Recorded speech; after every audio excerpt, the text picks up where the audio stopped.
Hi, my name's John Green. I am the tournament organizer for the 2016 CanHammer Team Tournament taking place in Cambridge, Ontario, April 30th to May 1st, which is 10 days from now. And I've been dealing with teams back and forth, and a few of the teams that are new to the team system are having a few problems understanding how the pairing process works. So I thought I'd make this quick video to demonstrate with pictures how it all works. So I guess we'll start with the process. I'm gonna have two teams here. The first thing that you have to bring to the tournament is a set of pairing cards. Now these can be as fancy or as basic as you like. Some teams like to go a little bit further. So as an example, I've got somebody that took 2 seconds and put some pictures on some cards to represent their armies. Okay, these are just flashcards that you can get from the dollar store. And then I've printed out the appropriate codexes that go with them.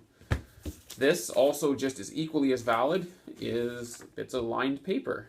Space Marines, Tyranids, Eldar, Demons of Chaos. That work just as well, but some people like to go a little bit further and make their cards a little nicer. The lovely Will Paul has made Team CanHammer cards in the past and does a fantastic job. I'm sure you'll see a few of them floating around at the tournament. They're nicely laminated. They come with the logo and the player's name on them.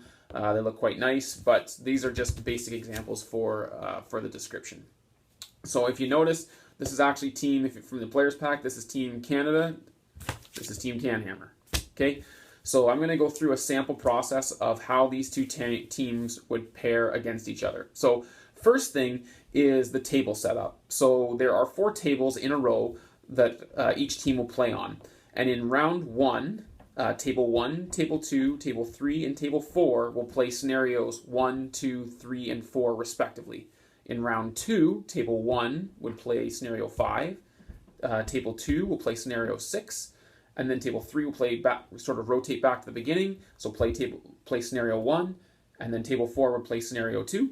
And then in the third round, it'll be scenarios 3, 4, 5, and 6 on tables 1, 2, 3, 4, respectively. So that we're cycling through all of the scenarios in order to get the most out of the ETC experience for those people. So the first thing that each team do is they have to dice off in order to see who gets priority or who is deemed the defender in ETC. So I have a dice here, Team CanHammer dice, and a lovely red dice for Team Canada. So we're going to dice off, and the highest person becomes the defender. And really all this means is that their first pairing is going to play on table 1. Okay, so we'll roll them off. Team CanHammer logo popped up. So that's 6 versus 4. So we're going to say that Team CanHammer has priority for this round. Okay, so each team will look at their pairing, and they have to put up a team first.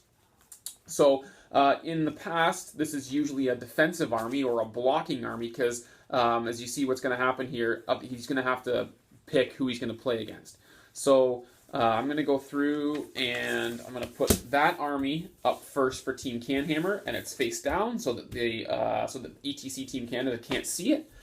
And then I'm going to do the same thing with ETC Team Canada. And I'm going to put up that army first for ETC Team Canada. Okay, so then what happens is each team turns these over. So Team CanHammer has put up Eldar, and Team Canada has put up Demons of Chaos. Okay, John Sukert, Ricky Johnson.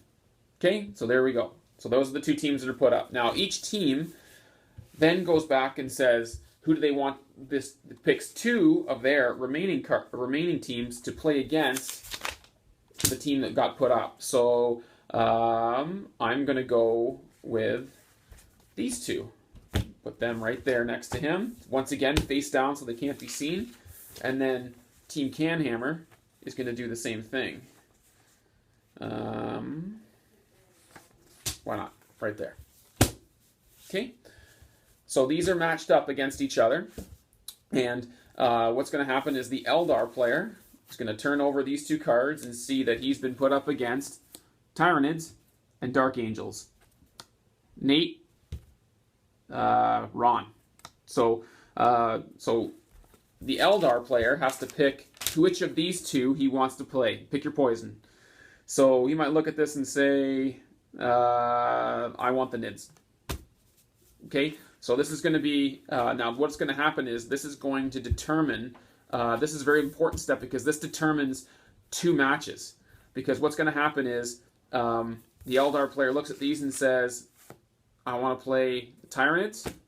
And what happens is the remaining card that hasn't been drawn has to play the other person. So it'll be Demons of Chaos versus Dark Angel. So there's 1 card left in each hand, and the same thing happens on this side as well. Okay, so the Demons of Chaos player is going to look and say Space Marines versus or Tyranids. We'll say for the sake, Space Marines. That leaves the Nids left behind, playing the card left in hand versus Tau. Okay? So there's the matchups. So the Eldar player, who is deemed to have priority, this match plays on table 1. The player that was put up first for the attacking player or the other team plays on table 2. So it'll be Space Marines versus Chaos Demons on table 2. Then it rotates back to the first team, the defender. So table 3 is now Dark Angels versus Demons. And the last one on table 4 is Tyranids versus Tau. Okay, the pairing process has been completed. We did it in 6 minutes. Hopefully, there's a lot of strategy that goes into this. You can make it as lengthy or as complex as you want. Some players like to go out and finalize all the matchups and come up with the best possible scenario, who they think they can get the best possible matchups. If you're playing to win, that's what I would do.